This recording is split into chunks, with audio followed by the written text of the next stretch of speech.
नमस्कार मित्रांनो, मराठी स्पर्धा जगत या चॅनलवर आपले पुन्हा एकदा स्वागत आहे. मित्रांनो, मराठी व्याकरण संपूर्ण माहिती या सिरीजमधील हा भाग तिसरा आहे. यामध्ये आपण संधी हा प्रकार समजून घेत आहोत. संधी हा घटक समजून घेत आहोत.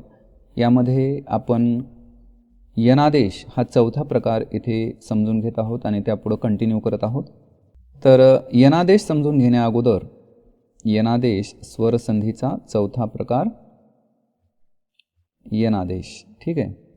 तर यनादेश हा स्वरसंधीमधील चौथा प्रकार आहे. तिथून आपल्याला पुढे सुरुवात करायची आहे, कंटिन्यू करायचं आहे. त्या अगोदर आपण संधीबाबत काय काय जाणून घेतलं ते थोडक्यामध्ये समजून घेऊया. कारण जे आपण स्टडी केलेलं आहे, ज्या गोष्टीचा आपण अभ्यास केलेला आहे त्याला उजाळा देणं हे खूप गरजेचं ठरतं. कारण जुन्या गोष्टींना उजाळा दिला नाही तर त्या विस्मृत होतात आणि त्याचा इफेक्ट हा निगेटिव्ह इफेक्ट हा आपल्या एक्झामवर होतो. तसं होऊ नये यासाठी, पॉझिटिव्ह इफेक्ट होण्यासाठी आपण प्रत्येक गोष्टीला उजाळा देणं आणि नीट समजून घेणं हे गरजेचं ठरतं. तर संधी याविषयी आपण सारांशामध्ये पुन्हा एकदा समजून घेऊया की आपण जे काही समजून घेतलं ते. तर संधीचा अर्थ काय होतो? सांधणे किंवा जोडणे. याचे एकूण किती प्रकार आहेत? मुख्य 3 प्रकार आहेत. कोणते आहेत? स्वरसंधी, त्याच्यानंतर व्यंजन संधी आणि विसर्ग संधी. हे 3 प्रकार संधीचे आहेत. यामध्ये आपण स्वरसंधी हा पहिला प्रकार समजून घेत होतो. तर स्वरसंधीचे एकूण किती प्रकार पाडण्यात आलेले आहेत? 5. किती? 5. ते कोणते आहेत? सजातीय, दुसरा आहे विजातीय, यालाच काय म्हणायचं? गुणादेश असं म्हणायचं. काय म्हणायचं? गुणादेश. तिसरा प्रकार वृद्ध्यादेश, चौथा प्रकार यनादेश आणि 5वा प्रकार इतर. मित्रांनो, आतापर्यंत अशा कोणत्याही एक्झाममध्ये असं विचारण्यात आलेला नाही की स्वरसंधीचे एकूण किती प्रकार पडतात किंवा व्यंजन संधीचे किती प्रकार पडतात किंवा विसर्ग संधीचे किती प्रकार पडतात. परंतु ढोबळमानाने हे पाडण्यात आलेले 5 प्रकार आहेत, ज्यांच्या बाबतीत आपल्याला माहिती असणं गरजेचं ठरतं. कारण यावर प्रश्न विचारला जातो. तर सजातीयमध्ये काय असतं की जे सजातीय स्वर आहेत, अ आ हे सजातीय आहेत, ई हे सजातीय आहेत, त्याच्यानंतर उ हे सजातीय आहेत. तर असे स्वर ज्यावेळेस एकत्र येतात आणि 2 शब्दांचा एक नवीन शब्द तयार होतो त्यावेळेस ती सजातीय स्वरसंधी असं म्हणतात त्याला. ठीक आहे.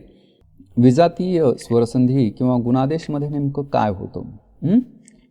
अ किंवा आ हे जे सजातीय स्वर आहेत यांच्यापैकी कोणताही एक स्वर पहिल्या पदामध्ये असेल आणि त्याच्या पुढच्या शब्दामधील पहिला जो वर्ण आहे तो जर ई किंवा दीर्घ ई, उ किंवा दीर्घ उ आणि रू असेल तर त्यामध्ये बदल होऊन जो नवीन एक शब्द तयार होतो त्यालाच गुणादेश असं म्हणतात.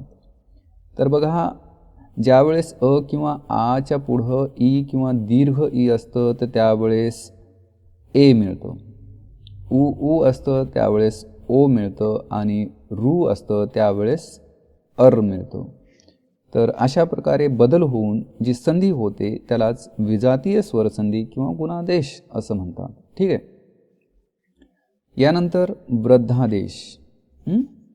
तर वृद्धादेशमध्ये काय होतं?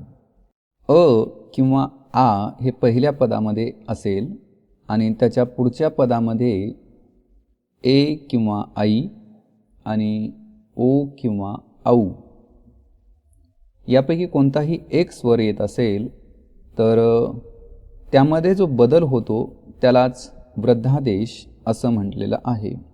म्हणजे अ किंवा आच्या समोरच्या पदामध्ये जर ए किंवा आई आलेला असेल तर त्याची जागा आई हा स्वर घेतो आणि अ किंवा आच्या समोर जर ओ किंवा औ हा स्वर आलेला असेल तर त्याची जागा औ घेतं. तर अशा प्रकारे जो बदल होतो, जो बदल होऊन जो एक नवीन तयार झालेला शब्द असतो त्यालाच वृद्धादेश संधी असं म्हणलेलं आहे. याला जर व्यवस्थित नीट समजून घ्यायचं असेल तर तुम्ही आमचा भाग 2 पहा.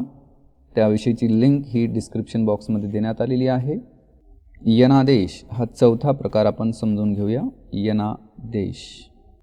यनादेश या प्रकारामध्ये ई किंवा दीर्घ ई, उ किंवा दीर्घ उ आणि रू यांच्या पुढे कोणताही जर विजातीय स्वर आला, कोणता विजातीय स्वर आला म्हणजे यांच्या सजातीय स्वरांना सोडून जर दुसरा कोणताही विजातीय स्वर आला तर यांच्यामध्ये जो होणारा बदल आहे तो आहे य व र असा अनुक्रमे बदल होतो.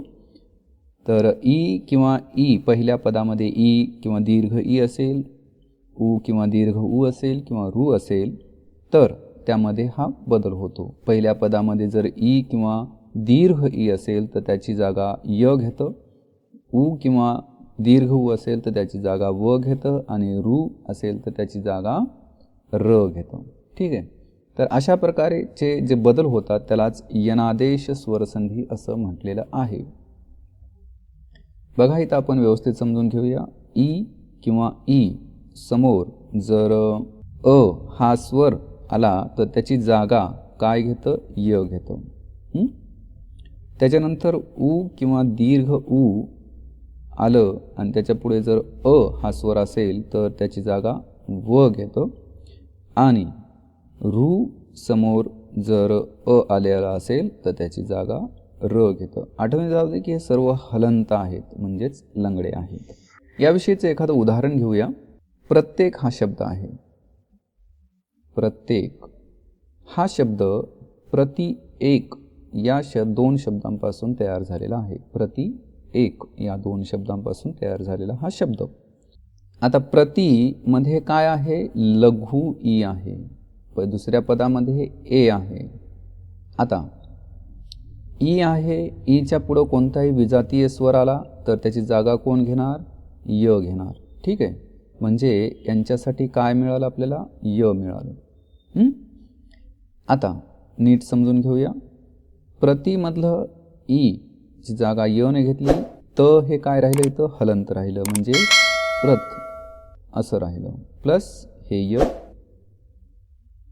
जे की हलंत आहे आणि एक. आता यांचं एकत्रीकरण केलं तर आपल्याला काय मिळतो? प्रत्येक हा शब्द मिळतो. ठीक आहे. तर अशा प्रकारे ही स्वरसंधी होते. यालाच काय म्हणायचं? यनादेश असं म्हणायचं. आणखी एखादं उदाहरण घेऊया. बघा गुरुवाज्ञा हा शब्द आहे. गुरुवाज्ञा हा शब्द गुरु प्लस आज्ञा या दोन शब्दांपासून तयार झालेला हा शब्द. गुरुमध्ये काय आहे? उ आहे लघु. इथं आ आहे.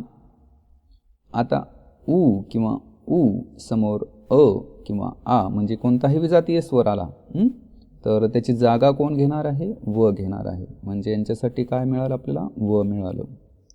आता गुरुमधून उ कमी झालेला आहे म्हणजे इथं काय राहिलं? गुर राहिलं. हे हलंत आहे र. इथं त्याची जागा कोणी घेतलेली आहे? व ने घेतलेली आहे. इथं आहे आज्ञा. आता यांना जर एकत्र केलं, बेरीज केली यांची, तर शब्द काय मिळेल आपल्याला? गुरुवाज्ञा. तर अशा प्रकारचे जे बदल होतात त्यालाच काय म्हणलेलं आहे? यनादेश असं म्हणलेलं आहे. तर अपेक्षा आहे की तुम्हाला हा यनादेश समजला असावा. यासाठी तुम्ही स्वतःहून सुद्धा काही शब्दांना घेऊन तुम्ही त्यावर प्रॅक्टिस करायला पाहिजे तर तुम्हाला जास्त आठवणीत राहील. आता हे बेसिकली आम्ही आमच्या पद्धतीनं जेवढं समजावून सांगता येईल तेवढं समजावून सांगण्याचा प्रयत्न इथं करत आहोत. ठीक आहे. तर यानंतरचा प्रकार आहे पाचवा. ठीक आहे. पाचवा प्रकार आहे इतर. याला कोणत्याही कॅटेगरीमध्ये टाकता आलं नसल्यामुळे इतर या प्रकारामध्ये ठेवण्यात आलेलं आहे. तर याला असं कोणतंही विशेष असं नाव नाही म्हणजे ते इतर. ठीक आहे. तर काय आहे इतर आणि इतरमध्ये कोणत्या संधी येतात ते आपण इथं जाणून घेऊया.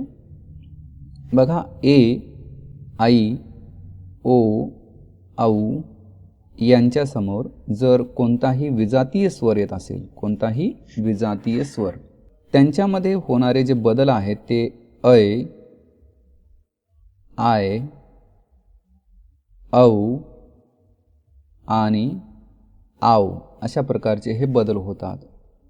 याला आदेश असं म्हणलेलं आहे.